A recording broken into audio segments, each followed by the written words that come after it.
நீதியை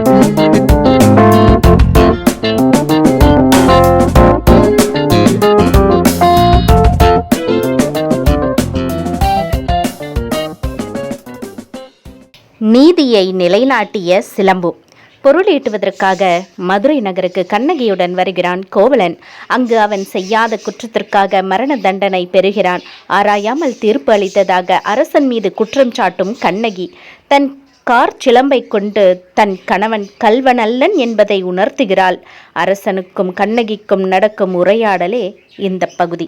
அரசே அரசே, நம் அரண்மனை வாயிலின் முன் அழுத கண்களோடும் தலைவிரி கோலத்துடனும் ஒரு பெண் வந்து நிற்கிறாள். அப்படியா?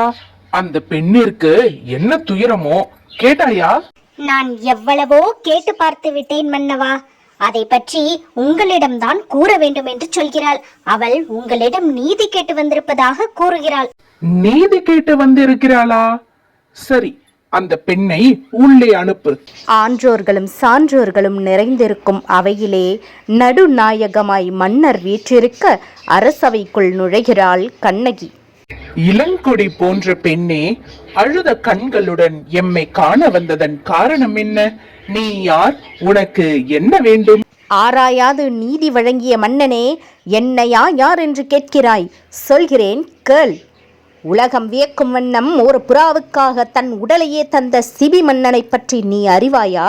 பார் போற்றும் பசுவை மக்கள் தெய்வமென வணங்க அதன் கன்றை தேர்காலிலிட்டு கொன்ற தன் மகனையும் அதே தேர்காலிலிட்டு கொன்றானே மனுநீதி சோழன், அவனையும் பற்றி நீ அறிவாயா?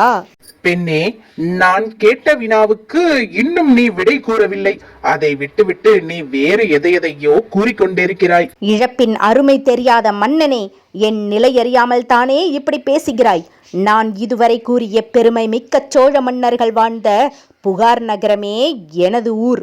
அவ்வூரில் பழியில்லா சிறப்பினையுடைய புகழ்மிக்க மாசாத்துவான் மகனாகிய கோவலன் என்பானின் மனைவிதான் நான். ஓ, இப்போது புரிகிறது.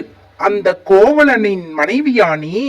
போதும் மன்னா, என் கணவனை இகழ்வதற்கு உனக்கென்ன தகுதி இருக்கிறது?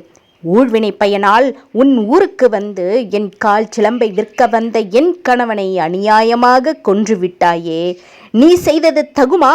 பெண்ணே, போதும், நிறுத்து. கல்வனை கொள்வது கொடுங்கோல் என்று, அது ஏற்புடையதே, அது அறநெறியும் ஆகும். இதை அனைவருமே அறிவார்களே, உனக்கு தெரியாதா என்ன?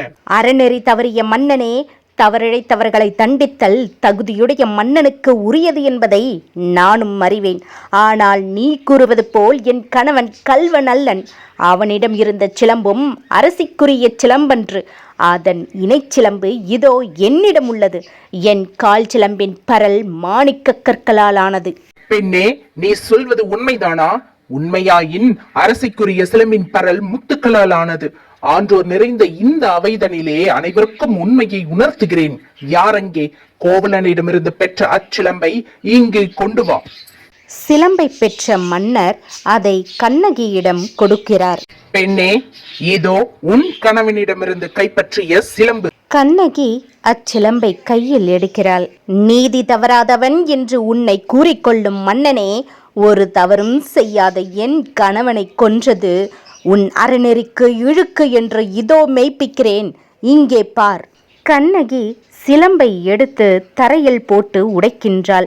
அதிலிருந்து மாணிக்க கல் ஒன்று அரசனின் முகத்தில் பட்டு தெரித்து விழுகிறது.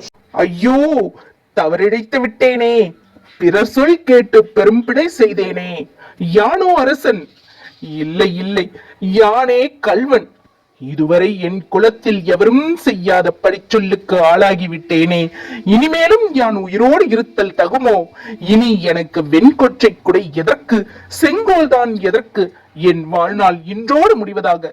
பாண்டிய மன்னர் தாம் தவறாக வழங்கிய தீர்ப்பால் உண்டான பழிச்சொல்லுக்கு அஞ்சி அரியணையிலிருந்து தரை மீது விழுந்து இறந்து படுகிறார்.